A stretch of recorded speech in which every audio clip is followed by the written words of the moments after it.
All right, I'm going to get started with a little bit of an intro and let the stragglers come in as they may. By the time I'm done, they'll hop right in when Julian is starting. So welcome, everyone. Thank you for joining us today for this next installment in our research speaker series. My name is Annika Trimble. I'm the outreach coordinator for ARI. When you hear us say ARI in today's talk, we're just talking about the Aurora Research Institute, which is the research division of Aurora College and has branches in Inuvik, Fort Smith, and Yellowknife. So I'm based here in Inuvik, and my colleague Julian is located in Fort Smith. I want to acknowledge that we in Inuvik are on the traditional land of the Gwich'in and Inuvialuit peoples. We extend our deepest respect and appreciation for sharing this land with us, and we further extend our respect to all the First Nations, Inuit, and Métis peoples of the North who call this territory home. So before we get started, I'd like to go over a few housekeeping items so everyone's aware of how to participate in today's webinar. You can submit questions to today's presenter using the Q&A function.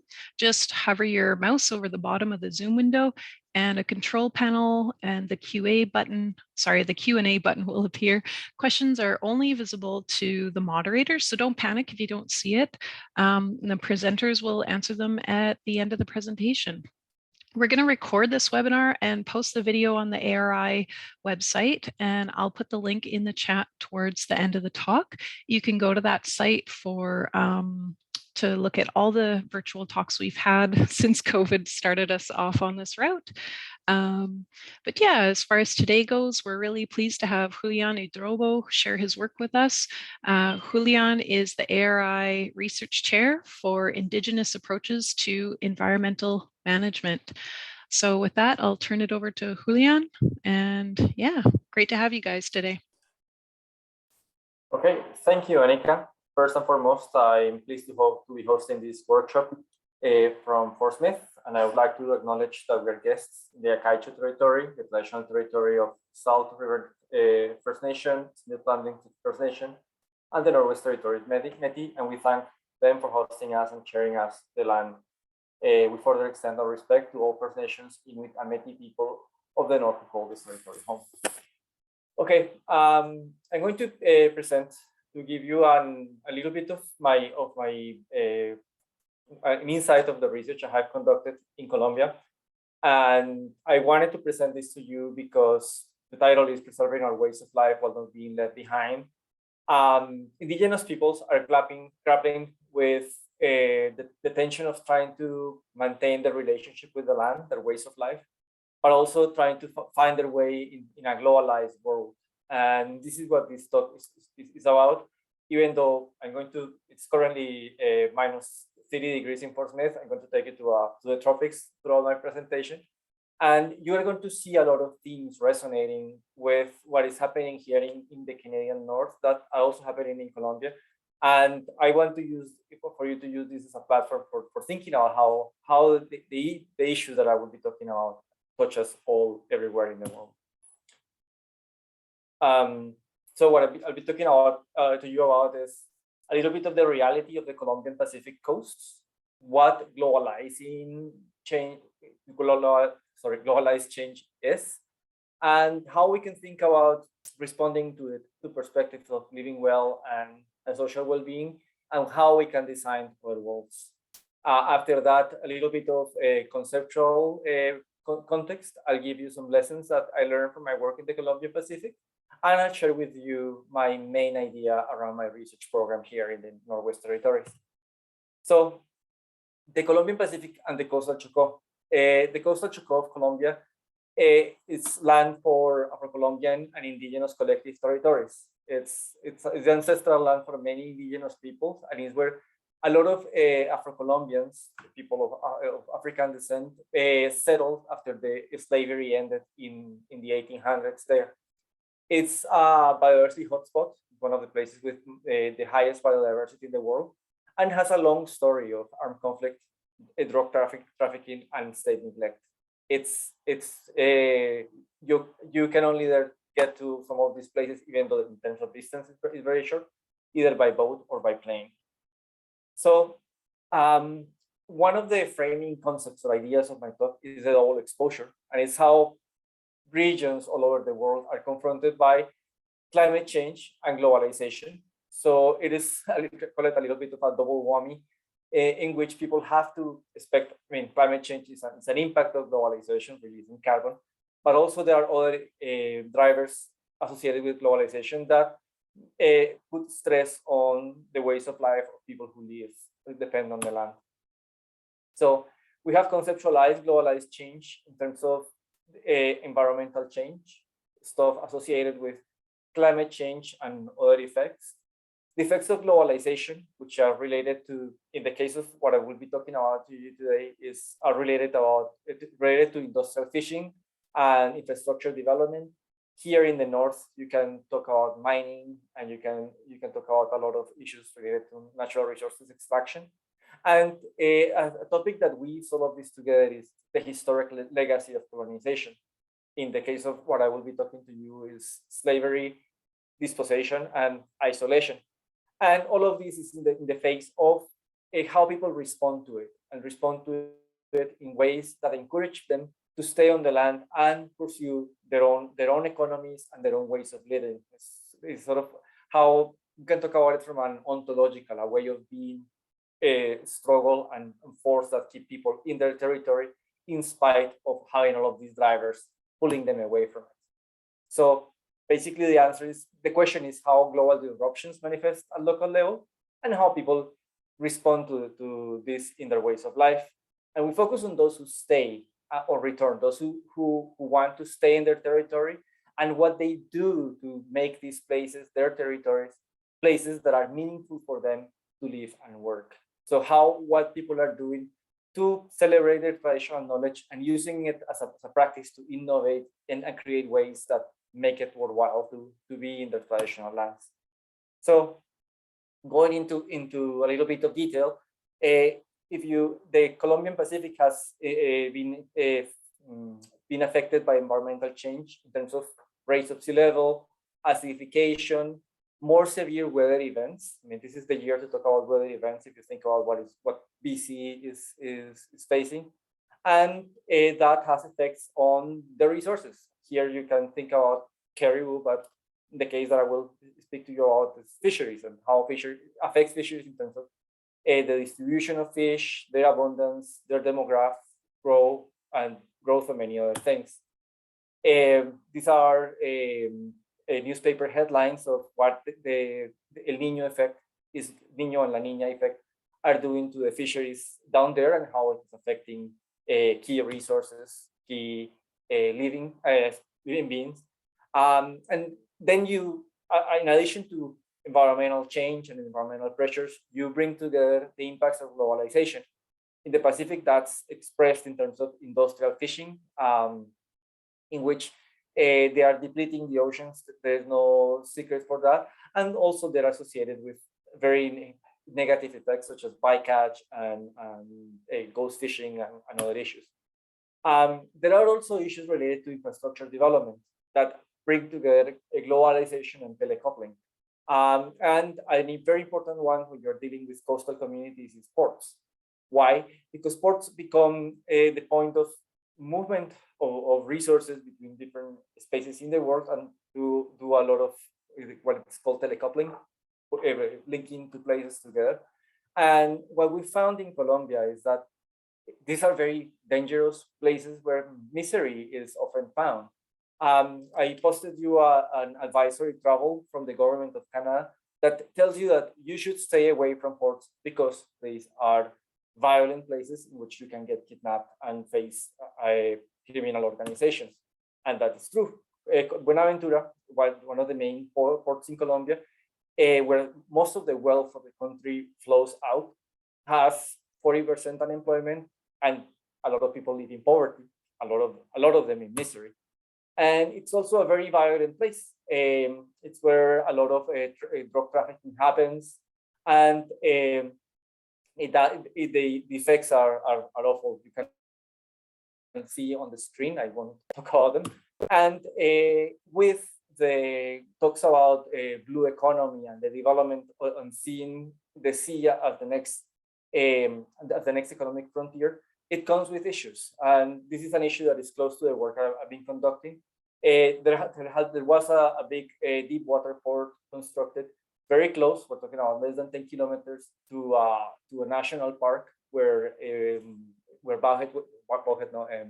humpback whales calve, and very close to where communities depend on their fisheries and for tourism, as I will show you later. There are also these historic legacies of slavery, of slavery that happened in Colombia. A lot of when indigenous peoples were basically killed and died off with a disease, Spaniards and Europeans brought Africans to Colombia to work in the big plantations. And when slavery was abolished, all of these Africans moved to places where they could settle, and all of this happens in the Colombian Pacific. And what you find there is that these places have been neglected by the state, have been isolated. A lot of people live in poverty without basic needs satisfied, and there is a lot of unemployment and illiteracy.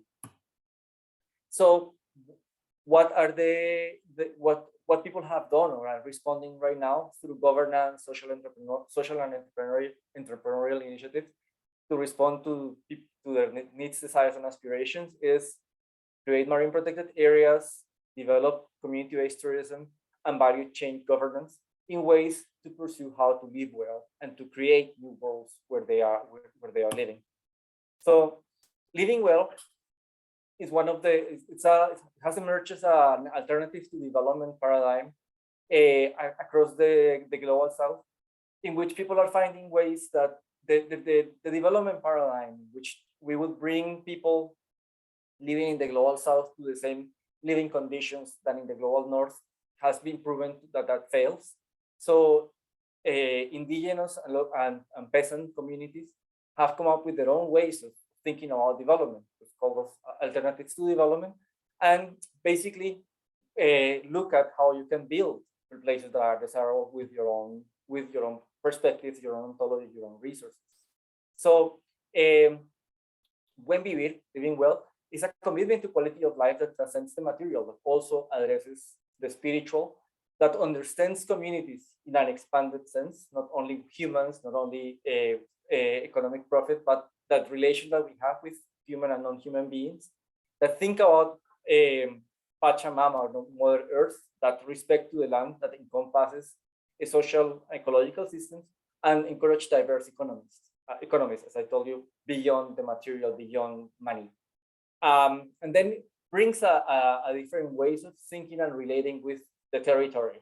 So this is an image of a local artist from Colombia that talks about community territory and says our mangrove or life. And basically it's this idea that we can live in our territory and be happy with it and imagine a life that is possible there. From a more academic perspective, the idea of social well-being has been also spreading in development literature, because it's also a perspective that allows to address people's relationship with their territory beyond the economic. It's a development studies framework that understands how people live well in terms of the relations that they have, what they have, and how they feel about it. It's very encompassing, and it integrates many perspectives. From my own work, what I found is, this is for my work in Brazil, that when you see rural and coastal communities from traditional policy perspective, it limits people, sees them people as fixed in time and living traditional ways of life, and a lot of that impedes how you can think about their well-being in ways that connect and supplies more modern desires. So if you see these rural coastal communities from policy intervention, for traditional policy interventions, they most of what is designed is protected areas and natural resources management strategies. When you expand and use a more relational perspective, such as social well-being, you start seeing what people want, desire, and hope, and you find that people want to be more than fishers. People want to engage with the world in their own terms, and how they can adapt to those perspectives.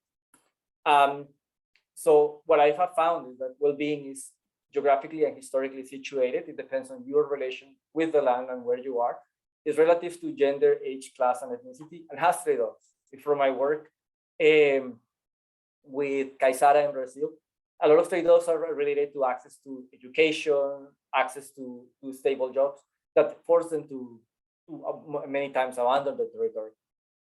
One way that we have tried to come with actions to overcome all these issues is thinking about biocultural design, which is a guided practice that develops product services that address local aspirations and maintain control. People maintain control over territories, knowledge systems, and ways of life, and where you can see that knowledge is co-produced and emerges from every community that practices the design, knowledge, rules, and institutions.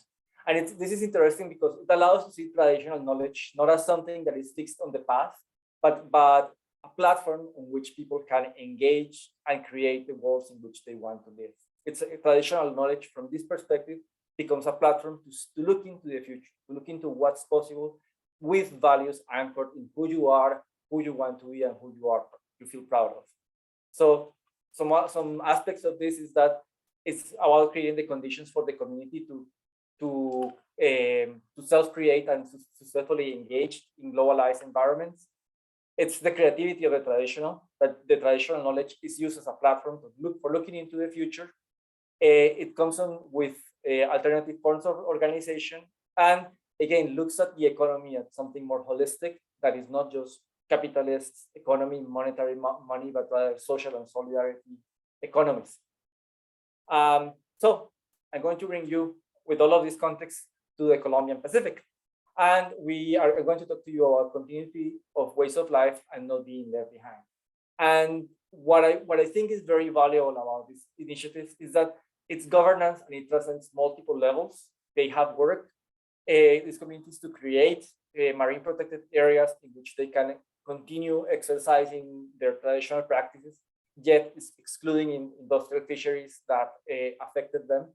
It's also to enhance and develop a sense of identity in this model, and it's related to this African woman. Here, the motto of these communities are with the jungle in your head and the sea in your heart. Talking about that, not only about that embodiment of the relationship between land and person, you are your land, but also reconfiguring those racist stereotypes that have emerged through colonialism. What people are trying to do and to teach to the younglings is that you should feel proud to be black. You should feel proud to be part of this land. And also, I'm gonna show you a little bit of their fish commercialization strategy. So one really important thing, and I think resonates with a lot of the indigenous protected areas that are emerging in the northern Canada, is that as soon as indigenous people had rights to the land, that came with the new Colombian constitution in 91 and laws for traditional territories in 93, they have been trying to declare marine protected areas in which they can develop their ways of life in the way that they want.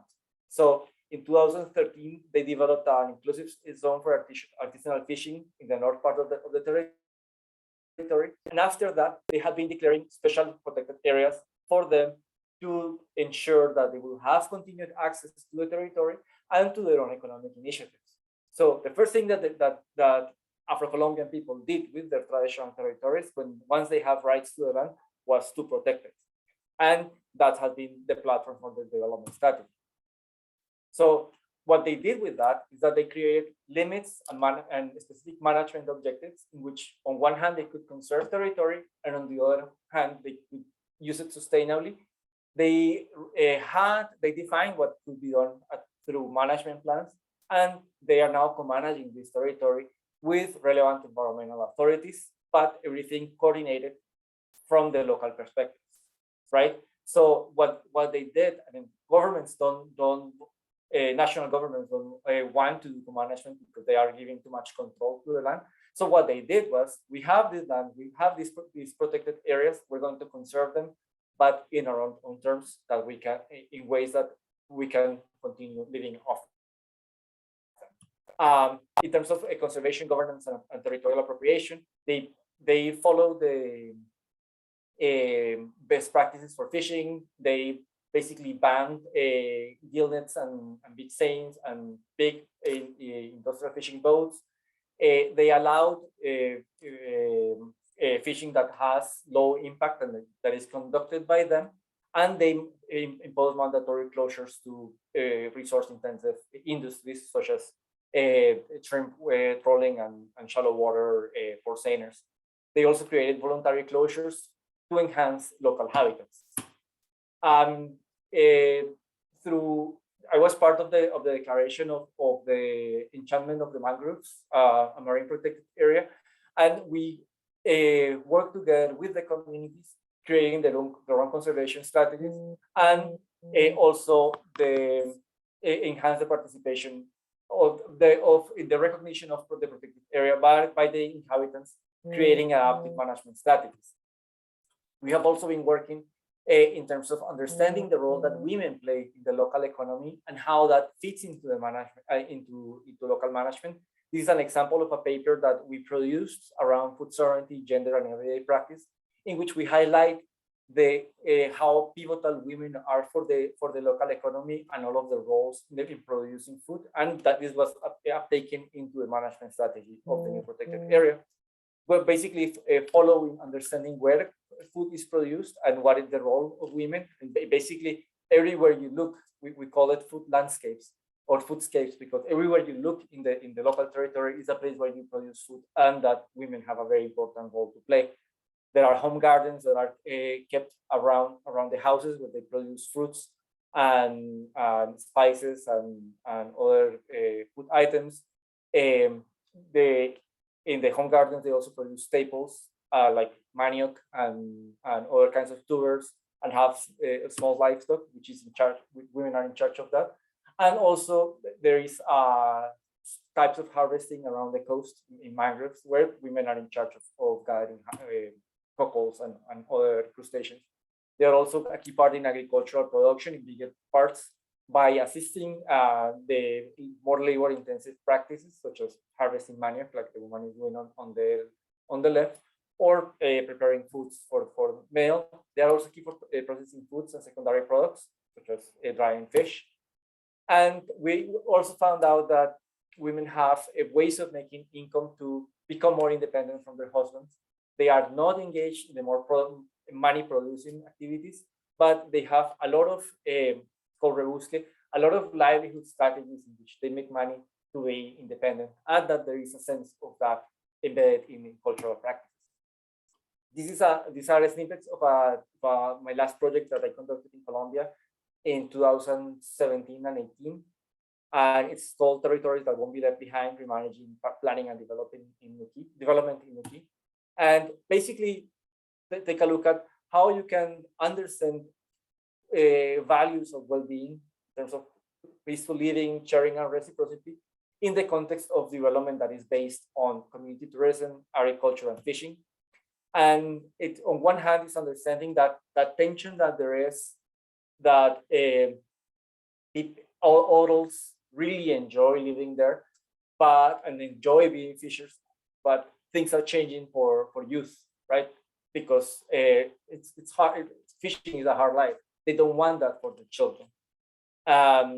So a lot of the initiatives that they're working on is community-based tourism based on local gastronomy, networks of hostels, and whale watching, as well as the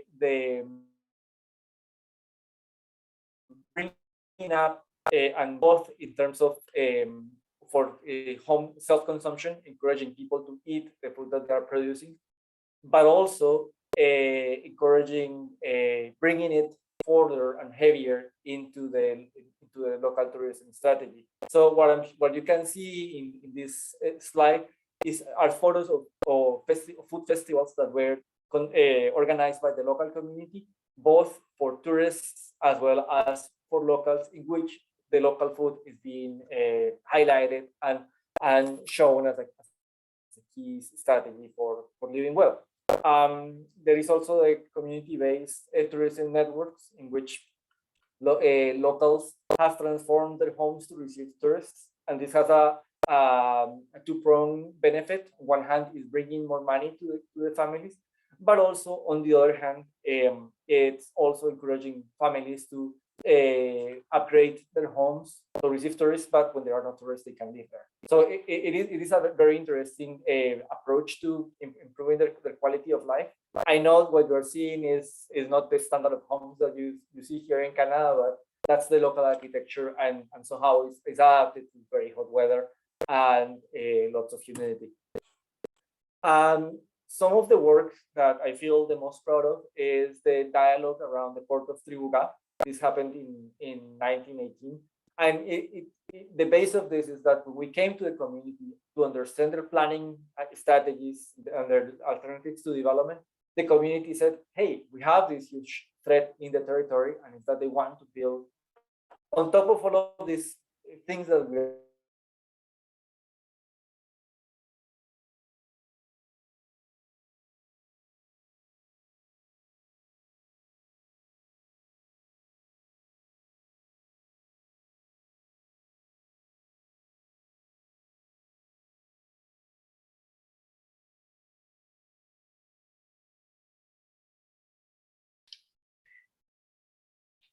just want to check with a few people. It's Annika here. Is Julian frozen for anyone else? Maybe you can. Yeah. Okay. Oh, darn. Hillary, thank you guys. Okay, so Julian, I don't know if you can hear me, but I think he's gonna pop out and pop back in. So maybe a good time to gather thoughts, think about questions, and he's gonna try and jump right back in with us and join us for a few minutes. So we'll just give him a few minutes to do that. We have Hillary, my counterpart in Fort Smith too. So we'll look to her for an update.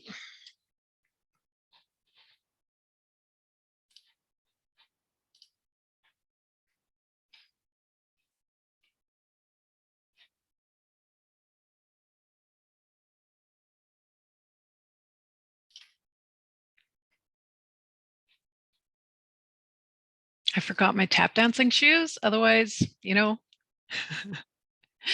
Yeah, so if you guys have any questions, you can put them in the Q&A section for Julian to take a look at when he comes back. Otherwise, we'll just take a break, have a little stretch, drink some water.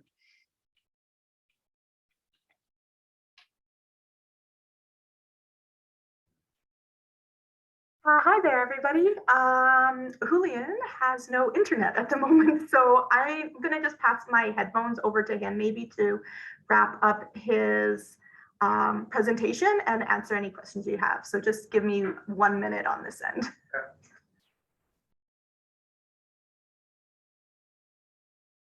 With a nice northern audience, I feel like you're all very understanding with how the internet is in the afternoon, especially Wi-Fi in our community. So thank you guys, hang in there.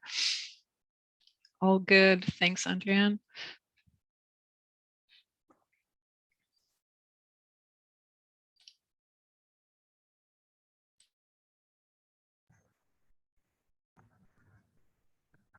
Hi everybody. Apologies, internet cut off in my office, and I really don't know what to. Give me 1 second. Do you have an USB key handy? Give me 1 second, please. I'll try to do something quickly. No problem.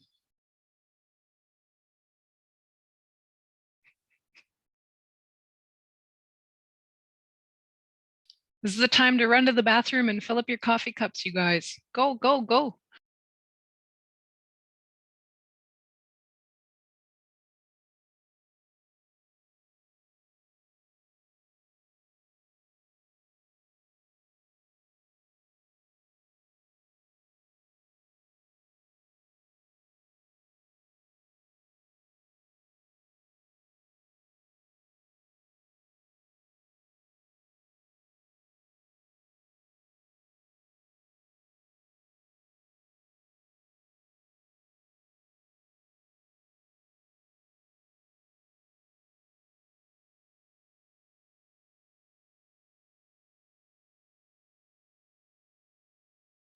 And in case you want to re-watch this happy incident, we'll be putting up a recording in a couple days' time. So as usual, oh, that's kind of funny how the link went. Yeah, we like to put up the recordings on the website so that anybody who wasn't able to make it the day of can check it out. So by all means, just put that in the chat now so we can use up the rest of our time on Q&A.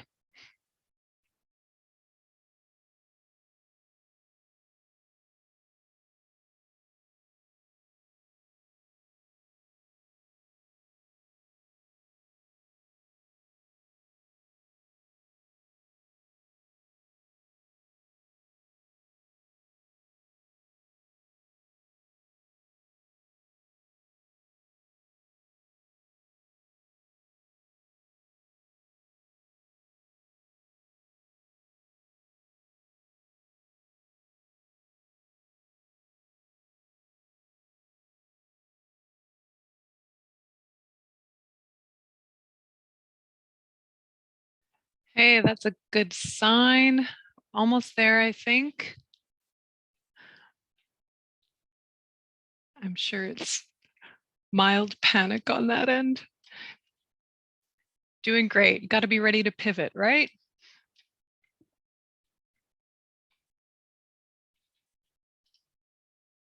Okay. It's almost there, it looks like. We'll just wait till they turn on there. Yep. Hello, I'm back. Wonderful. Can you see my screen? Yeah. Throw it into presentation mode. Let's see what we get. Okay. So one of the things that I feel very proud is that we came together and we basically responded to this threat by bringing everybody together, bringing their concerns about what was going on in the territory, and bring this to the national government. And it was an incredible movement that we developed in Colombia, in which we end up presenting this to the Colombian Senate. We developed media campaigns throughout the country in which all the country at some point from a very obscure initiative that was doing in the back door and was trying to destroy this area became a national conversation in which a lot of articles were written about, and there was so much pressure that the Colombian government at some point had to say, we need to archive this because the national uproar will be too much. And on top of that, and even though I'm not there, something emerged that is called the Nuki Alliance, the Alianza Nuki, that became a very, very powerful movement. And it's encouraging people to go to these communities to strengthen the initiatives that were already going there. And it has its own life. And even though I'm right now, unfortunately, 9,000 kilometers away, this thing is continue running, and people really embrace this initiative. So how are these responses to globalized change? The common thread here, and what I want you to think and connect to what's happening here in the Northwest Territories, is that a lot of these initiatives, what they bring together is that they encourage self-determination. Are you seeing sorry, this is not my computer. It encourage self-determination are initiatives that include provisioning for sustenance and lifeways, not for profit, but rather just to provide for the local communities, and there are strategies for staying in place and engaged in making those places in spite of that they are facing sustained violence. And in a way, and what I think is really important is that people talk about bienestar, quality of life, well-being, even as a way of resisting external forces, as a way of resisting drug trafficking, as a way of resisting things that would normally keep pushing them away from their territory. And that's why I think that the value of these concepts is so high. So in terms of what I want to do here, I've just started this position in this fall, is that I want to develop build on indigenous approaches to environmental management that are by and for the Northwest Territories. And the values that I want to highlight in this work, that I want to highlight in this work is that they should be co-constructed with indigenous nations. They should be responsive to identify knowledge needs that should support what is already going on in terms of system, tools, and methods. They are very valuable for planning and decision making that goes from the individual and community level to territory and reach a policy level.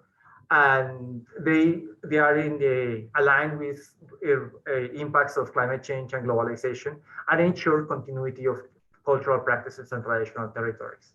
It is amazing what all the stuff that is already going on here in the territory, and from the college, it would be it's our role to boost that and to promote the continuity of that and give it a label of what the North is doing by the North and for the North. That's sort of one of the most important things. In terms of the mandate of what I'm working on, it's, as you see, I'm interested in understanding the impacts of global environmental change, but also how the Northerners can be engaged around things as environmental stewardship. All the stuff that is going around the guardians and indigenous protected areas is really, really phenomenal. All the initiatives that are going around cultural sustainability, what people are doing to stay on the land and revive and promote the resurgence of traditional ways of life, and produce knowledge for adaptation, transformation, and self-determination, and build capacity. So this kind of research, this kind of work is done for Northerners with their own perspective and their own values. Often researchers from the South do their work, leave some stuff, but leave and you don't see them again. I think it's important for Northerners to be able to ask their own questions and answer them and be able to for them to have a lot of weight. In terms of, sorry, not my computer. In terms of methodological approach, thinking about following participatory and action research methodology built on the research capacity that is already here. I really like biocultural design because it allows you to think about how you can use traditional knowledge in ways to look into the future, how you can develop solutions and you can respond to changes from this perspective. And social well-being allows you to fine-tune and understand what the regional priorities are and what you need to enact change. So just to close, I think the guiding values of my work should be that indigenous peoples and their knowledge should be in the driver's seat in the production of knowledge.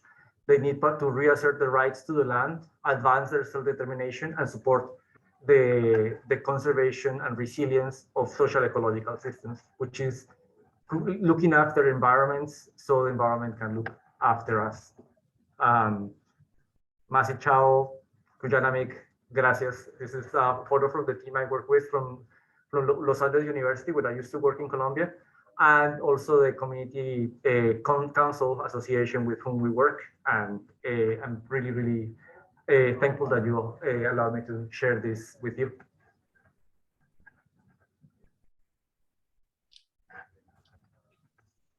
All right. Thank you, Julian. That's great. I'm glad you were able to rally and rejoin us. So that's good.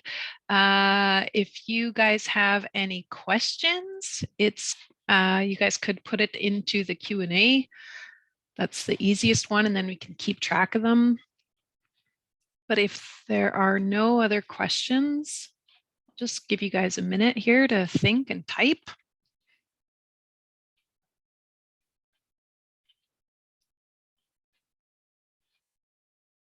It's fairly quiet on there. Oh, wait a minute here. Okay, so we've got 2 questions. First of all, can you give some examples of how the lessons learned in Colombia can be applied to the Beaufort Delta or maybe other regions of the Northwest Territories?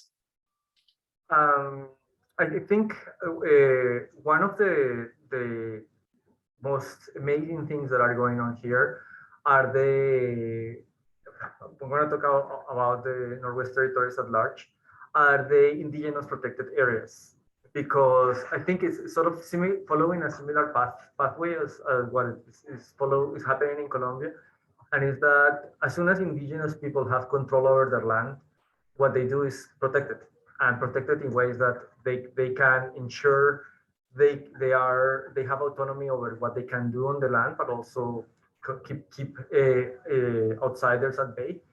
And when you are able to do that, it becomes a platform for your own development, in terms of you can encourage reconnecting people to the land. The legacy of residential schools looms large still, but when you are able to keep the context, the environment in a healthy way, you can reconnect people, and you can allow that to look forward into the future. Okay, wonderful. Another question. What are some of the similarities and differences you've found working now here in the Northwest Territories? And for what it's worth, like, you are new to the territories, or a little bit new, so maybe you could tell people a little bit about that.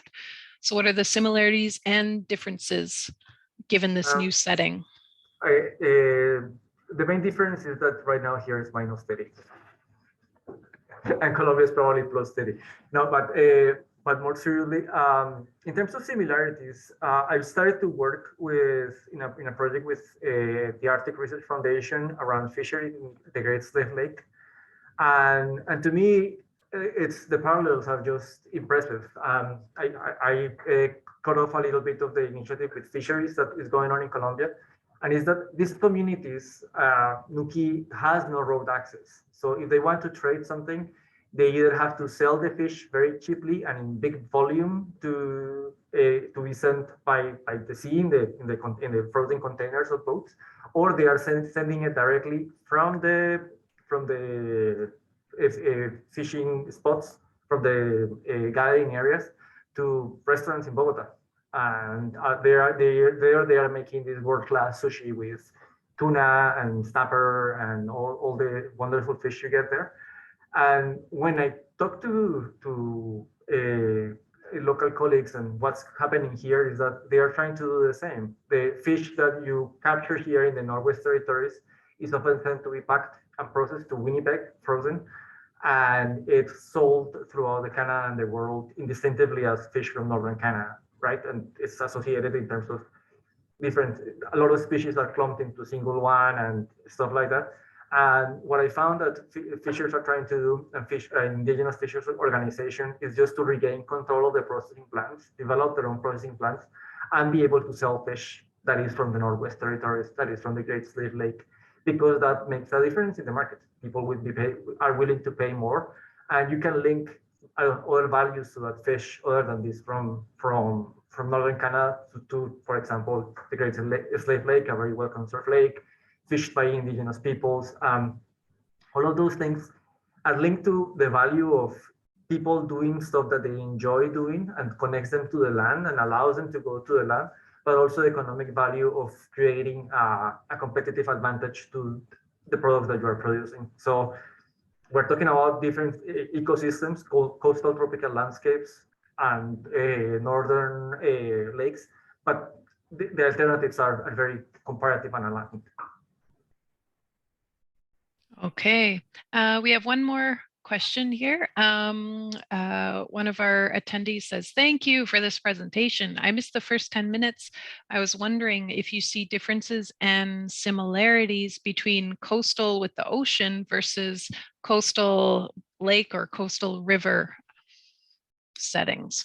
It was similar to the question that I answered before, and it's the fact the common points between the coastal ecosystem in Colombia and here is that we're dealing with remote, isolated settings. We're dealing with indigenous and traditional peoples who are stewards of those territories and are engaging in a lot of initiatives responding to global change, trying to make these places livable for them to stay here and for ensure that the youth are going to enjoy those territories. Climate change is touching everybody in different ways. It's just the drivers and the effects, because I mean, here it's frozen right now and there is not. It's different, but the climate change is there. I think what would be different is, again, how those drivers of globalization manifest. The context of Colombia is we're dealing with a lot of gun violence and drug trafficking, which is connected to global processes.